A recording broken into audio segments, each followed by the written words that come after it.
Hello, hello, friends. Hello, friends, and welcome to the 15th episode of Dust James' weekly assault on U.S. empire, where you can find revolutionary, anti imperialist, working class analysis. I'm going to start today by an introduction. I'm going to read a book. I want you to guess if anyone watching or out there later on. I want you to guess what I'm reading, when it was written. I'll start. It's also the title of today's show. You Are a Worker. The Malady. You are a worker. You have had a job for a number of years. Your pay was not high, but you managed to get along. You were a faithful worker. You never shrieked. Perhaps you saved up a few dollars against a rainy day. Perhaps you married and raised a family. You were decent, law abiding. One nice morning, you are told your services are no longer needed. In plain words, you are fired. You are thrown out. There is a depression, they say. The employer has no work for you. He cuts operations or he shuts down his plant altogether. While you remain without a livelihood, he goes to his country estate or abroad to have a good time. He does not care to think what will happen to you. You plainly do not exist for the quote company unquote any longer. It has no obligations toward its unemployed. And yet, come to think of it, you are not a stranger to this factory or mill or shop. You and the like of you have built it. You and the like of you have created all the machinery, all the raw material, and all the fuel which is necessary to run an industry. You and the like of you are the live power that puts motion into the dead matter of every industrial undertaking. It is your blood, your sweat, your muscle, your brain that is sunk in every piece of goods that is produced. You have much at stake in this establishment. Your whole life. It is yours more than the owner's. It is part of your very self. Suppose now you are told to go. You refuse to budge. Suppose many of you get together and say that you're going to stay where you belong and continue working because this is the only source of livelihood. Suppose you say you are going to produce for the benefit of yourself and others.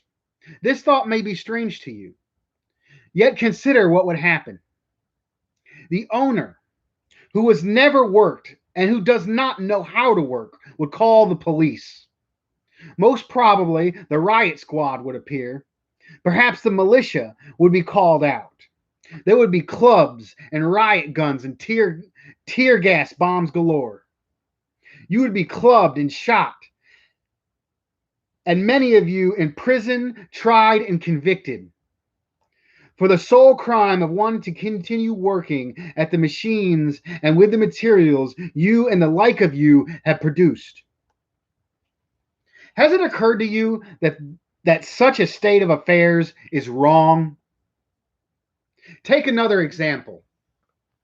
You're a tenant. For 10 or 15 or 20 years, you have been living in a house. You have paid your rent regularly. You have paid off your flat several times over. Your landlord smiled at you as long as you were a quote good unquote tenant. But now you have lost your job. You have not paid your rent for several months. A sheriff comes. Your furniture is thrown out onto the sidewalk. You are quote evicted unquote. Yet you know perfectly well that it isn't the landlord who built the house. It is you and others like you who have produced all the building materials and who have actually constructed the house. Besides, you made the landlord rich by our payment of rents. Suppose you refuse to quit the house. Suppose you band together with your fellow tenants and declare you are not going to permit anybody to drive you out into the street. You are a proud American. You will not allow anybody to turn you into a beggar.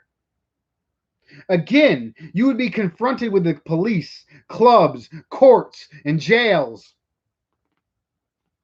It looks strange, but this madness is the everyday practice of our great and wealthy country. When was this written? Who was it written by? Greetings, George Kraft. Hello, comrades from Austin, Texas. Well, hello to you, George Kraft.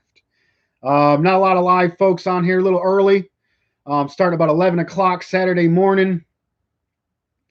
If I don't have any guesses, I'll go ahead and get into who this was. So those of you watching this later, kind of guess. Was this written now? When was this written? Who was it written by? I'll give you a minute. All right. This is Why Communism. Plain talks, vital problems, Russian author organizing in the United States. I'll call his initials are M.J. Olgan. M.J. Olgan. Great comrade, revolutionary, organized in the Great Depression. This was written in the Great Depression during the last crisis of overproduction. But it hits hard today, don't it? It hits hard today.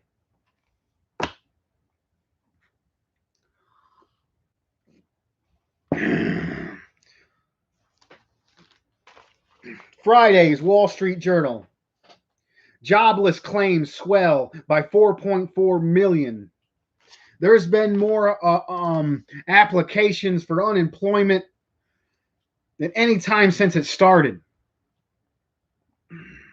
People are behind on their bills. There's a significant portion of the population that cannot pay their rent.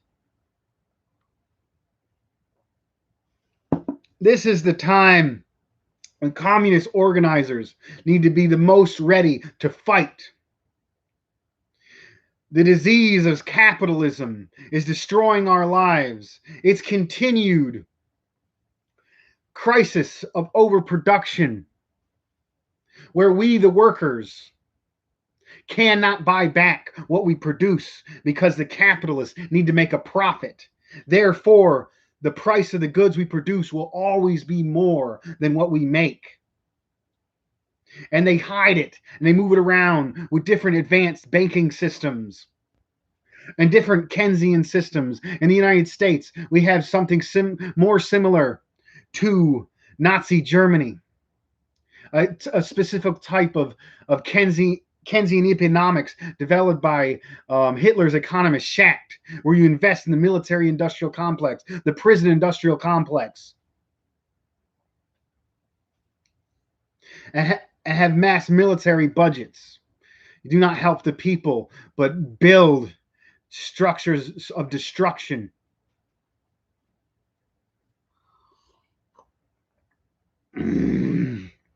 This coincides with the rule of the banking class in the oil cartels that are so removed from the actual economy that they don't even need to grow the economy to grow their wealth. They're happy with poverty. They're profiting off our poverty. This is the deindustrialization of the United States. And now we're facing another economic crisis.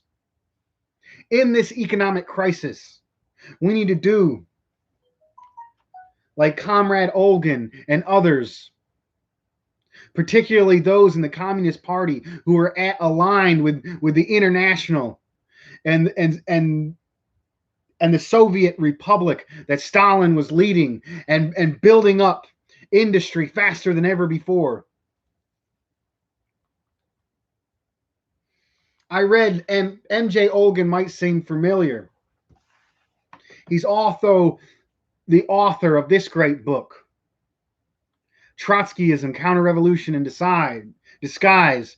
If you want to know more about Trotskyism, I did a good section on it in the last episode.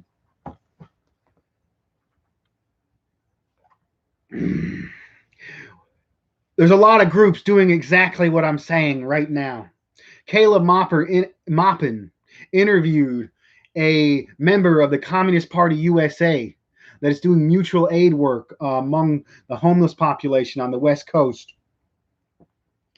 The organization of the new African Black Panther Party is giving out food to the people in the African American community in Jersey.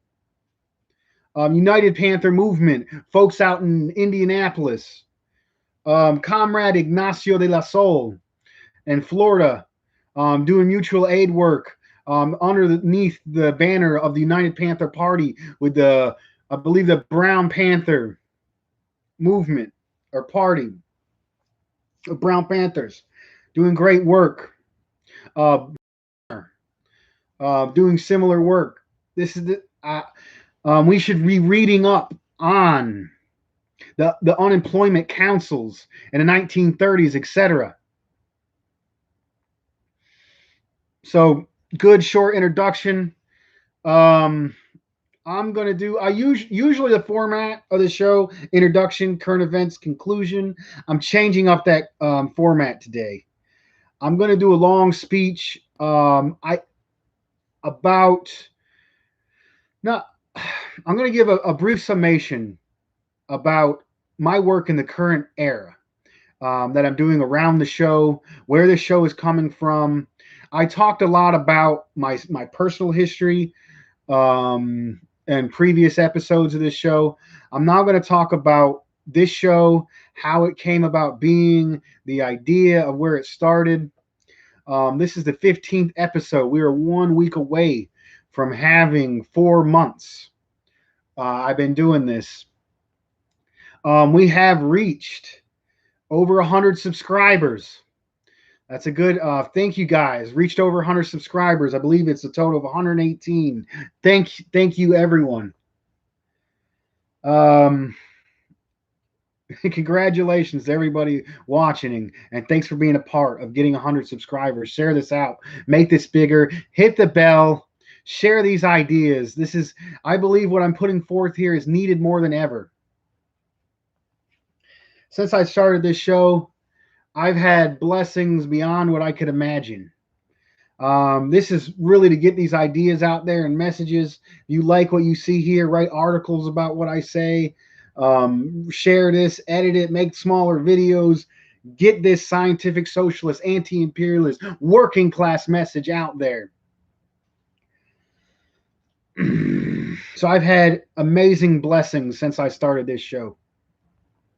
Right from the get-go, I was added by elderly African-American comrade Daryl Mitchell, who's been participating in these lives. Daryl Mitchell added me to his Facebook group, Marxist Glossary Discussion, where he posts beautiful videos that are sincere, from the community, from the position, with a great revolutionary position.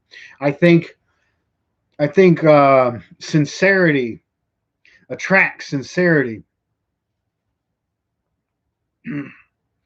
I started a page to support solidarity with the Bolivarian Revolution. You can check out my video, We Are Venezuela, where I talk about this. I started a Facebook group, Nicolas Maduro's Dank Meme Stash. Soon after starting it, I was asked by Positive Comrade, a Venezuelan embassy protector here in the U.S., Al Suarez, who debated Caleb Maupin, one of the few Trotskyists out there that I respect and like, and I think has some positive positions.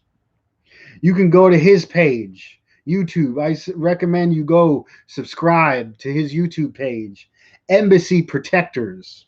And on there, you'll see a trailer of his upcoming documentary that he's working on. You can support that there if you'd like. I started that Facebook page, Nicolas Maduro's Dank Meme page, inspired by another page which one of the leaders of here in North Carolina within the Green Party, Antonio Nudge, very positive comrade, working in the Green Party. I think the Green Party, I like to focus on getting to the masses of the workers. I think organizing and revolutionary study is more my forte. But when it comes to electoral politics, the Green Party is one of the ones, and the forces around the Green Party are the ones exposing the lies in the Democratic Party. I made a meme for the first time on my. I started a Facebook page for this live. Dust James Weekly Assault on U.S. Empire. Started a Facebook page that you can like and share as well. And for that page, I created a meme from a great quote from Lenin, which I'll paraphrase quickly. For the proletariat needs the truth, and there's nothing so harmful but respectable, plausible, petty bourgeois lies. And this means the Bernie Sanders campaign, which continues to take working class forces and forces that are being mobilized by the scientific contradictions in the working class and oppressed nation and twist them into supporting their enemy. The Democratic Party, the left wing of the U.S. imperialist establishment and economic order.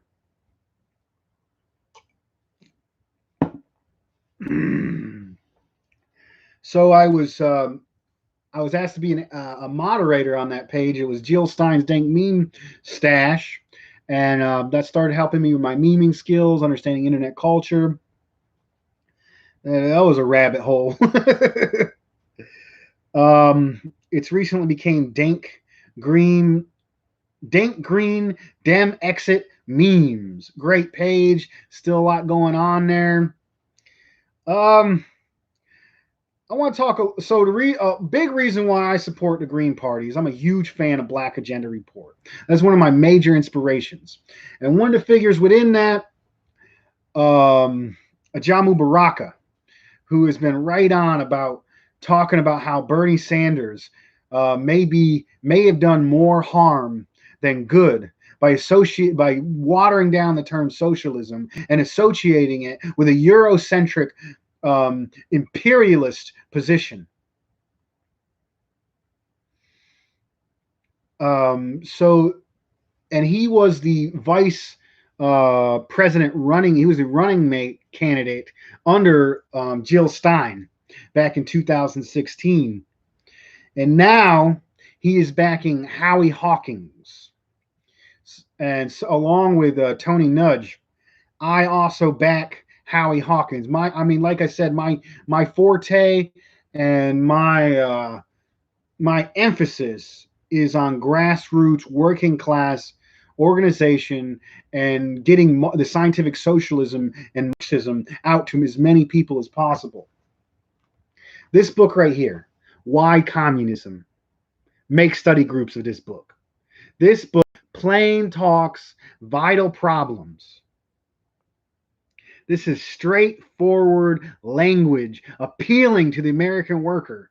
It's just as relevant and applicable today as it was when it was written in the Great Depression. I recommend you get with your coworkers. Maybe you got a coworker, be like, hey, you're a communist. You're openly a communist. If you got the privilege or you think you do that, you're openly a communist. Maybe you wear communist pin or something, or they know you're a socialist. Tell me more about that communism. This right here. First step, why communism? Organize study groups around this book. Starts with the malady, the diagnosis, the cure, the state, the revolutionary overthrow of capitalism, the dictatorship of the proletariat, and the Communist Party.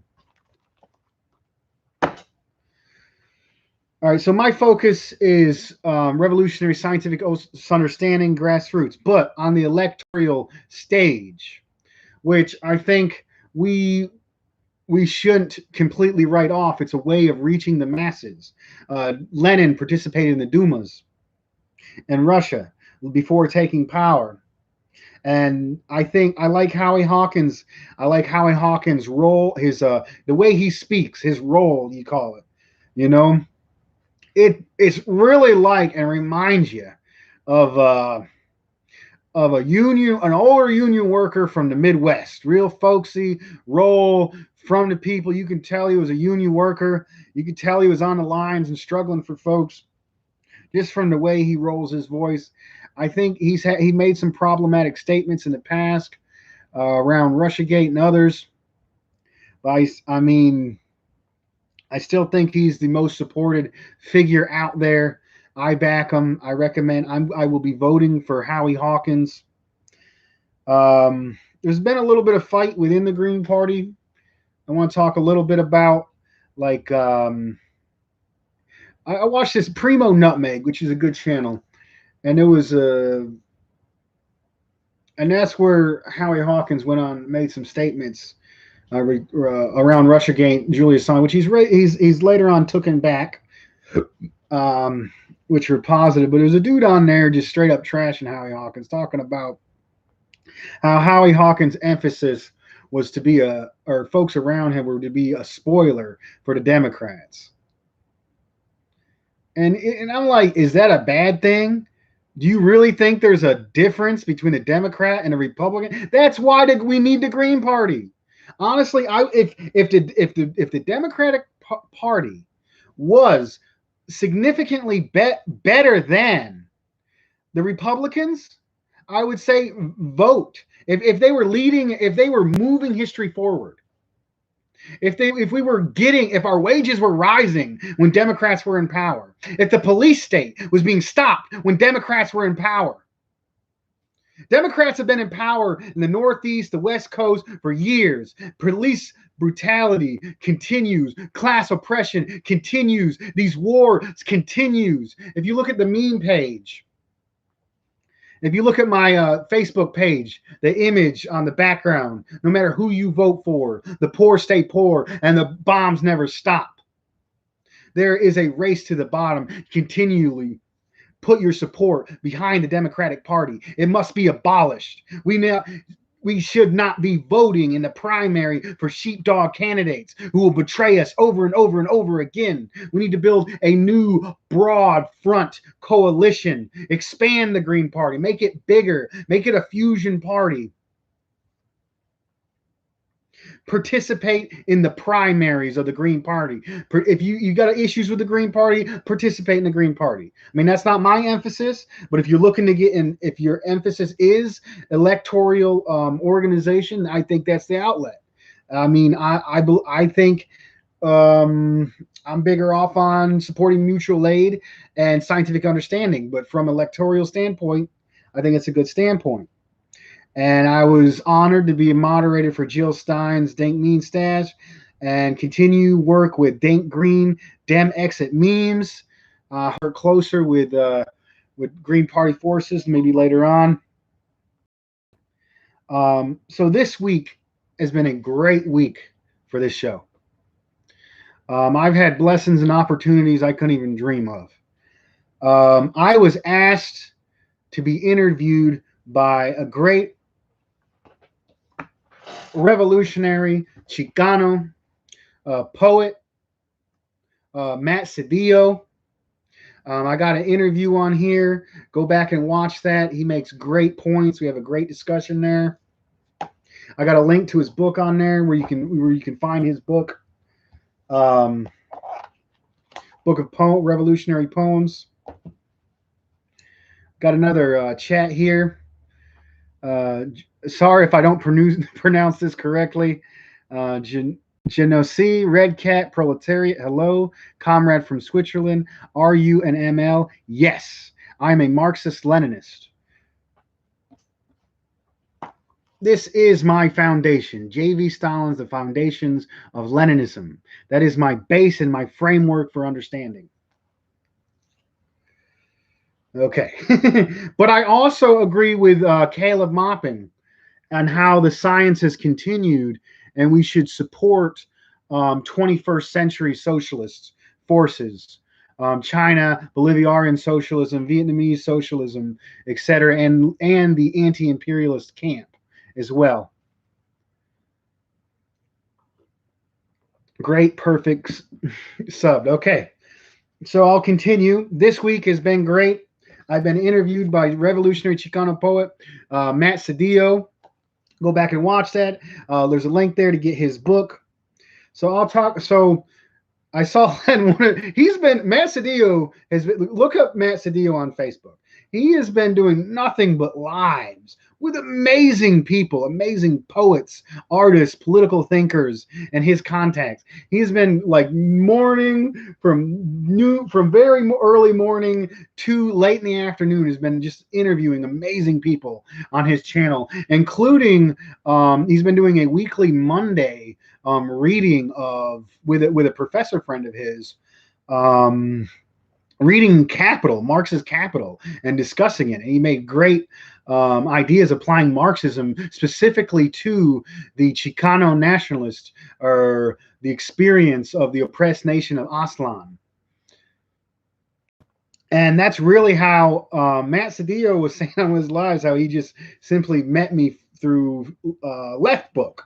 But the history, really, with those forces and the people around here, really goes back deep for me. Like I said earlier, like I lived in a predominantly undocumented Mexican immigrant community for a long time, and it was kind of like, and I had trouble figuring out like why are folks kept in this position, not given the same rights as me. And I found a force online. His name is Ernesto Ayala. Ernesto Ayala, which I found on Facebook over 10 years ago through a group, 1 million. Okay. Leak your house. Okay. That's interesting. Okay. So Ernesto Ayala, I found on Facebook over 10 years ago in a group, 1 million for the flag of Aztlan. And through Ernesto Ayala, which is son of one of the leading figures in a group called Partido Raza Unida. Partido Raza Unida is based on scientific socialism from the Chicano nationalist perspective.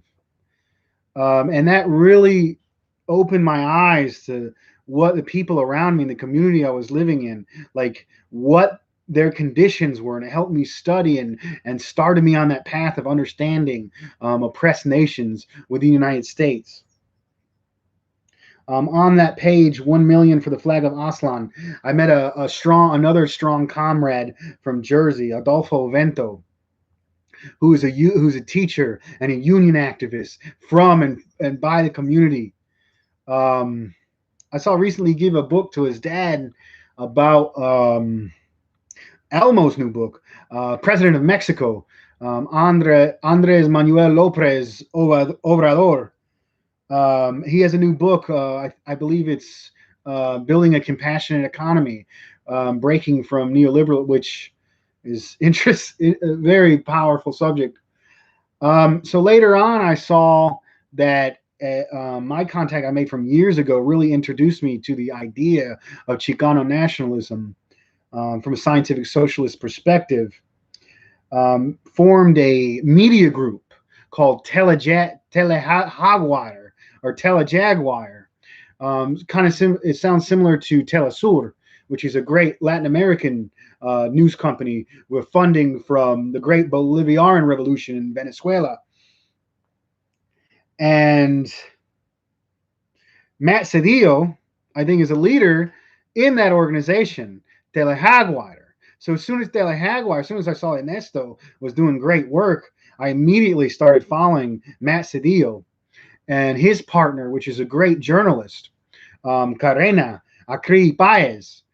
Check out and look up the page, both on Facebook and online, Telejaguar. And you can understand and see the scientific socialist perspective from the Chicano nationalist viewpoint, which is a major mobilizing force and potential for revolution in the United States. So I've been following him, sharing their articles, reading their articles. And then I was just out of the blue asked to be interviewed by Matt Cedillo. Great honor. was glad to go on and be among many of the great, inspiring people that he's also interviewing.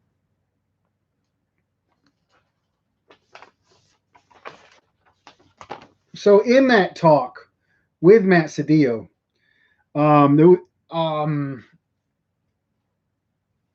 he mentioned that how both sides in the Civil War were trained in the Mexican American War. And the Mexican American War was primarily fought to maintain the institution of slavery. There was a fight between the North and the South, and they were going out west, and the people in the South were going out west to get more slave territory. And the institution of slavery highly benefited the North. So the Mexican American War, stealing land from Mexican Chicano people brutally, was fought on behalf of maintaining slavery and the economic system which slavery was a component of here in the United States. And it was both sides. So, I mean, you can't really glorify any of the soldiers who were part, I mean, the military. There's a danger. I think I think my response to it was a coalition.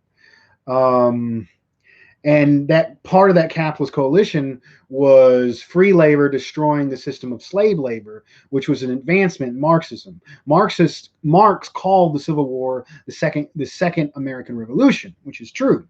But I think there's a danger of racism and great national chauvinism to idolize the soldiers in the North and Lincoln. Yes, Mexico, exactly correct. Embassy protectors. Mexico abolished slavery before the Mexican-American War. Mexico. This is Al Suarez, probably from Embassy Protectors. That's his page. I recommended. Embassy Protectors. The U.S. did the war to get more land for slaves and admitted this herd of San Patricios. Yes, I will mention San Patricos. Let me finish where I was going. So essentially, there's a danger within I think white revolutionary forces to over honor the Union side in the war, because those same generals also killed natives. Killed natives and fought in the Mexican War as training guards to then later on justly suppress the Southern power, the Southern slave system. And Matt Cedillo reminded me of that in that interview. Absolutely right. So I'm going to make a call out. So I'm going to put a message out there to white revolutionary comrades. I'll get back to San Patricios. I'm gonna make this will go into it good. So I'm gonna make a call out and a suggestion for white comrades. You are a product of a racist society. Like everything about you, this society is racist.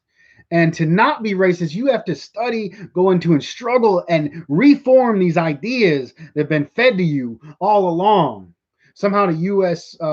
Fights for freedom and all that bullshit's a complete and utter lie. It is to maintain the global system, the global racist system of imperialism.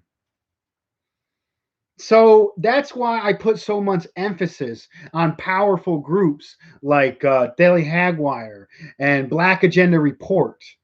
Go right to the source of media from and of those communities at the cutting edge of scientific socialism, and ground yourself in that, and study that and understand that. Like that's major task. So I'll get into Matt Cedillo. I mean, not Matt. Okay. Al Suarez mentioned San Patricios. And I got an interesting story behind that. I was doing some work up with some friends with some comrades up in Boston. And we were playing YouTube roulette, where you like one person play a song, another person plays this song, and I played Rebel Diaz. Which side are you on? Great song.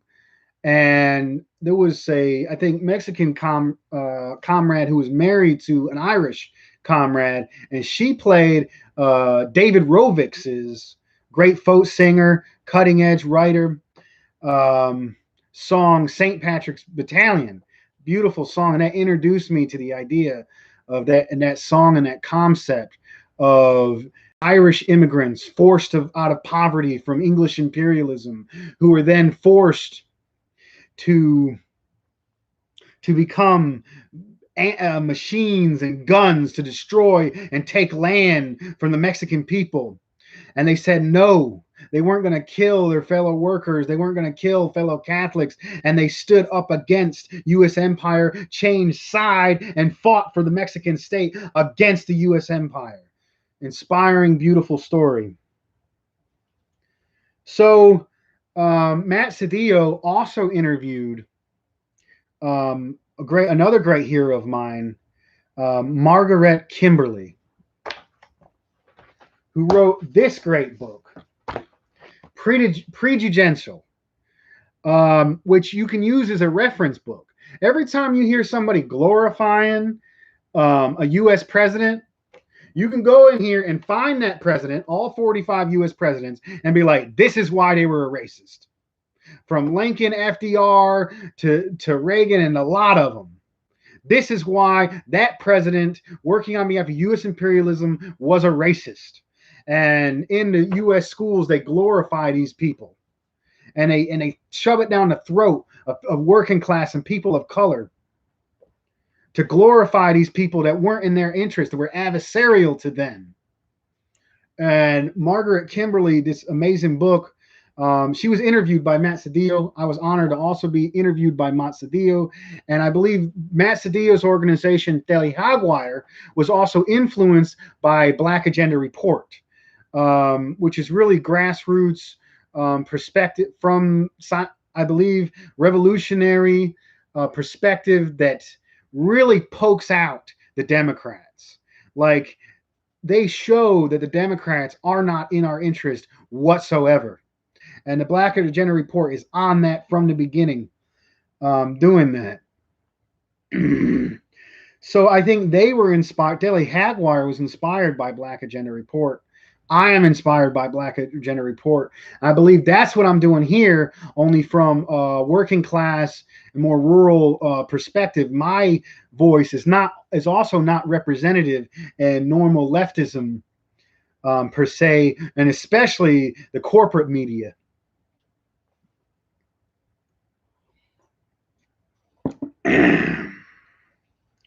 Okay, and continue.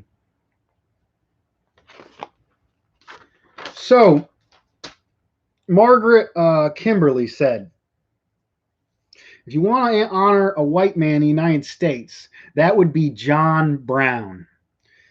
David Rovics got another good song about John Brown you can hear. Also, Paul Robeson's version of John Brown's Body, which I play at all my 4th of July celebrations. Students and Youth for a New America, which is trying to form a political group that will push for a new America free from national oppression. Right on, El Suarez with the Embassy Protects Us when we join the John Brown Gun Club. I'm not huge on guns. I respect that work. I'm gonna stick to education and learning. I do archery. That's about it. But I respect and support John Brown Gun Club, Huey P. Newton Gun Club, Panthers, Socialist Rifle Association. I mean, word of advice. I mean, they can kind of use that as an excuse to come down on you, but I still think it's a very. I think that's a good thing to do and support, but cautiously. Okay, so John Brown's Body, I played at all my 4th of July celebrations. I used to play. Before I kind of came around, I was so angry at U.S. imperialism. I mentioned this in my last live.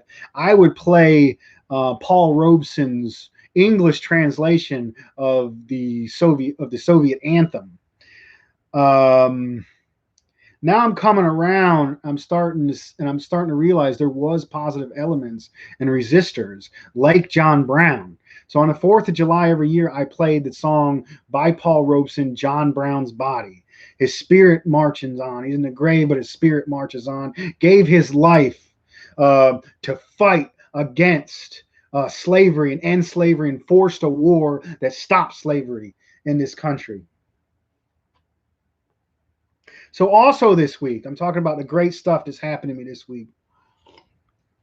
I was asked personally by another one of my heroes, Caleb Maupin, to do a book review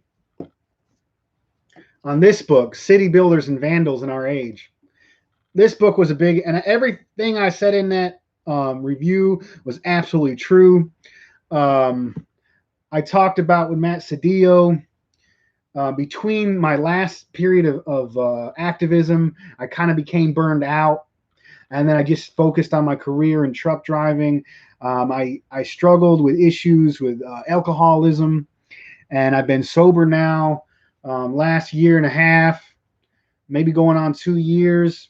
And when I started getting back into activism, I started by just listening to Democracy Now! Every day, listening to a little bit of yeah, that's a good question. Embassy protectors. That's a good position, and I actually had problems with that too when I read the book.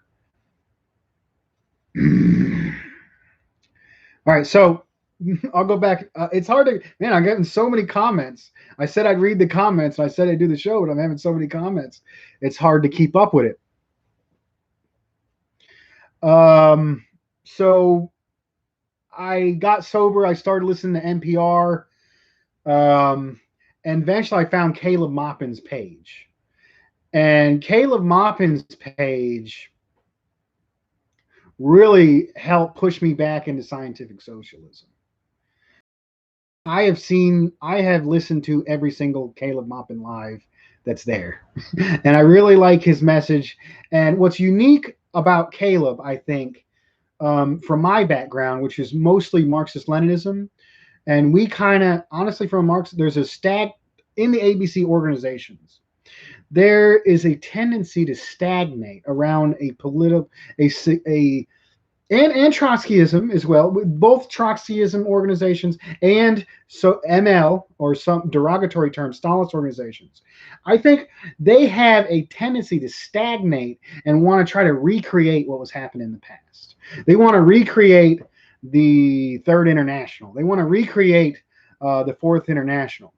But what Caleb Maupin does that's unique to him, I think he takes scientific socialism and really truly applies it to the current conditions and gives support for the idea of 21st century socialism, which is support of the Bolivarian revolutions, support of Chinese socialism, support of Vietnamese socialism.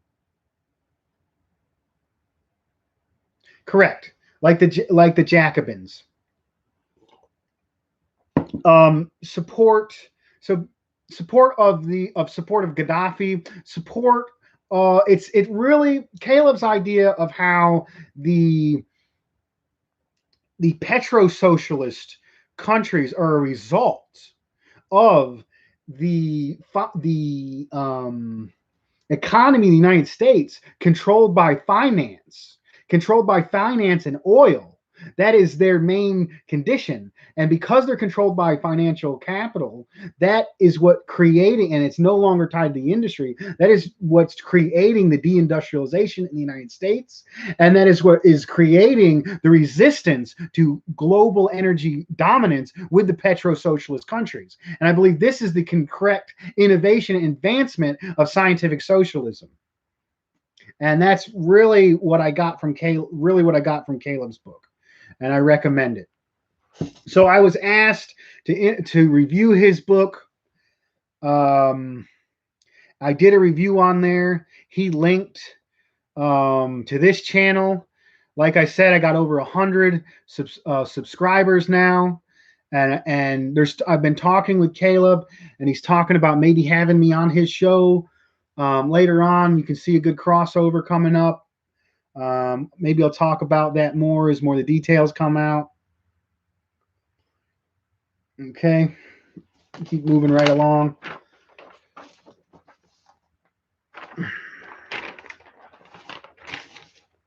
So what's really significant and awesome about what's happened in the last 2 weeks? First, being interviewed by Matt Cedillo, then having the opportunity to do the book review and have that published by Caleb Maupin. If you look on my channel, I have a video called Dust James, the Raging Rambling Radical.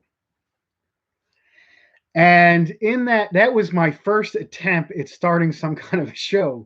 And I was actually going to do the show while I was driving my truck. Just talking. I mean, I'm pretty proficient, but the company saw that video and they immediately said, "What the fuck are you? What the fuck are you doing recording shit while you're on there?" I got called out. Now, it was kind of good that it was a political nature, what I was doing, because they were scared.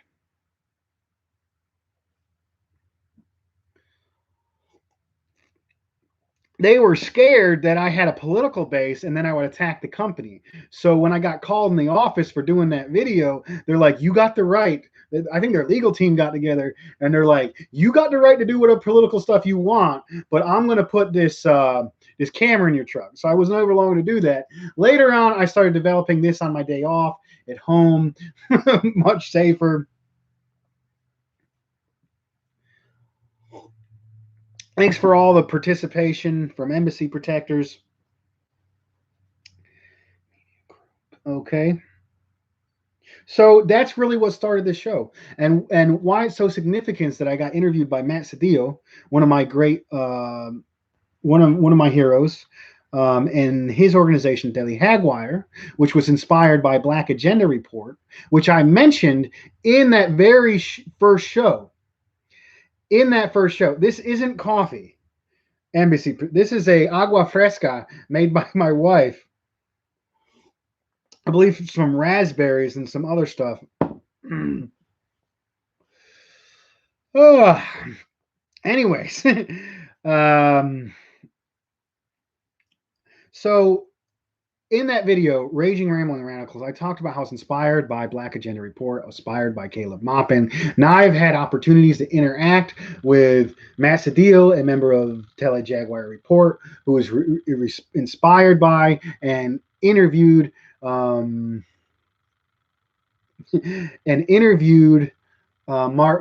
Kimberly. So I got a connection there, and also I may be on later on Caleb's show, another inspiration. This show is doing good. It's giving me more blessings than I could ever imagine. I'm going to keep doing it. I'm going to keep growing it. It can only get better. So, like I was saying, I don't want this to be just me.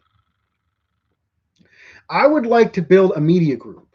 Like, I like Caleb Maupin. Caleb Maupin's show. I'm really inspired by him. Part of the reason why I do this, he has a big following, over 10,000 followers. It's usually just him putting out good stuff and supporting a positive group, which I'm really looking to be a part of. The Center for Political Innovation, I'm excited about. But what I'd like to develop off the show is a media group. A media group similar to Telehagwire and Black Agenda Report, that highlights rural and working class voices that you don't really hear in the conversation.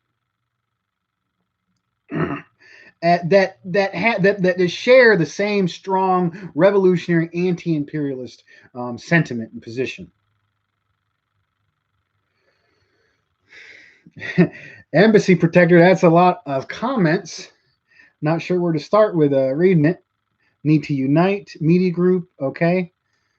I'm not sure what the Latin word means I agree. Yes, the Jacobins, an evil, horrible fucking trot group. Well, not I can use it on them, who in their damn conference said no anti-imperialists, no Chavistas, no Sandinistas. That's obviously they're controlled and funded by the CIA. So obvious. Oh, Caleb actually shared something on Facebook talking about how Jacobin was receiving money from a Zionist group,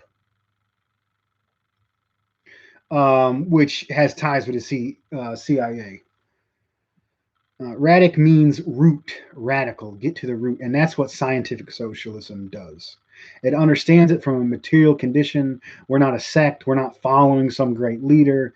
We're using scientific socialism, the material conditions applied to our world to understand the world, where it's going, and leading it forward into a better future. That's also something negative as well. Just like I said, we're not following any sect, we're not following any great person. We support the achievements and accomplishments of great revolutionaries in the past, but we don't 100% agree with any of those forces. We're using scientific social and applying it for a better future.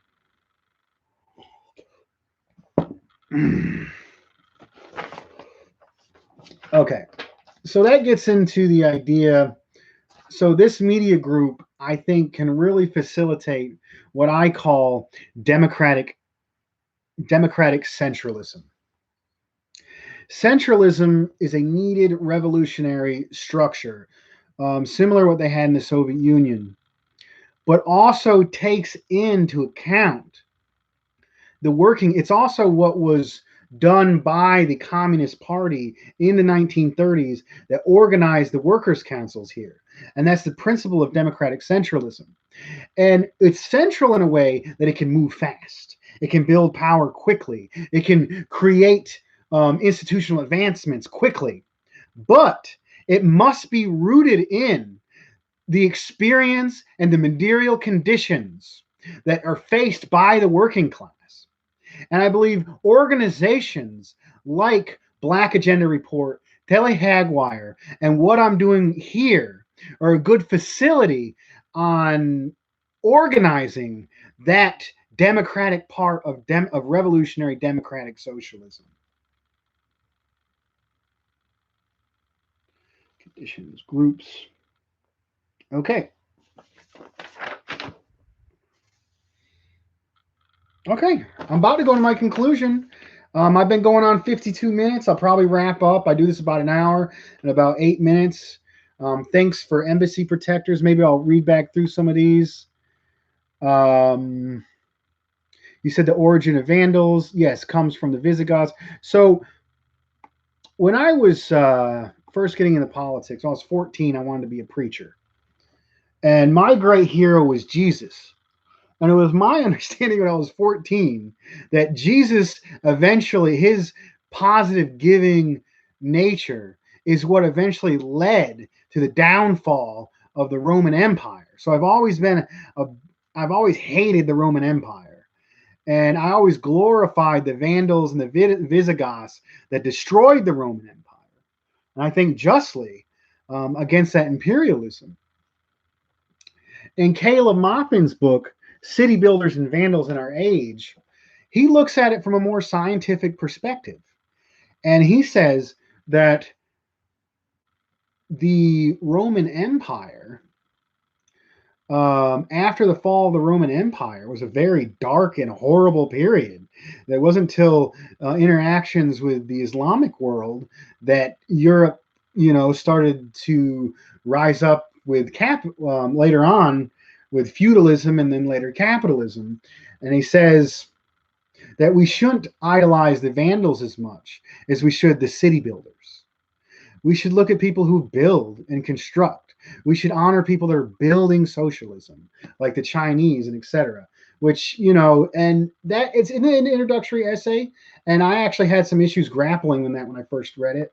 But I agree with his conclusion that we should emphasize forces of building unity over the destructive elements, which are necessary to an extent, but I think we should strive to be the building forces.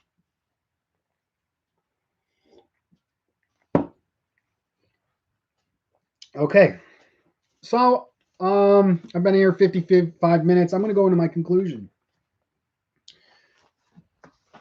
Olgins, why communism? I recommend this is plain, straightforward language on the revolution. What is communism? Why is communism? You're a worker. You're exploited. You built what this country, you and folks like you built everything. We, the working class, produce all the wealth in this country.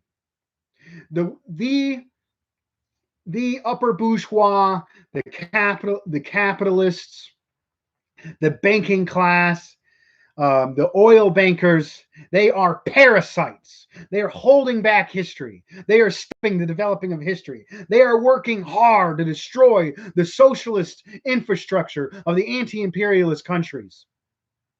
We need to work, and in this crisis, we need to mobilize as many working class forwards as conditions are extenuated and they become glaring.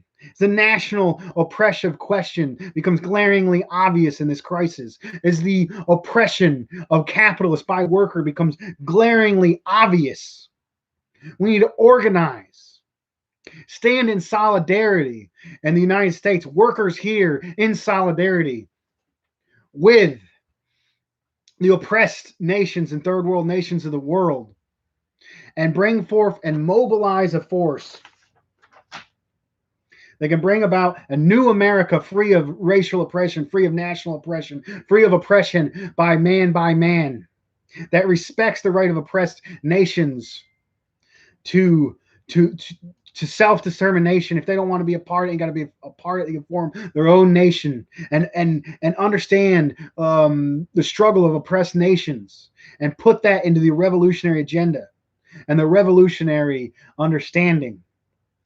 Build revolutionary organizations, stand in solidarity with the revolutionizations around the world, and bring the world closer to a new advanced mode of production, socialism, a better world, and a better income, and a better life for all of us. Thank you. All power to the people.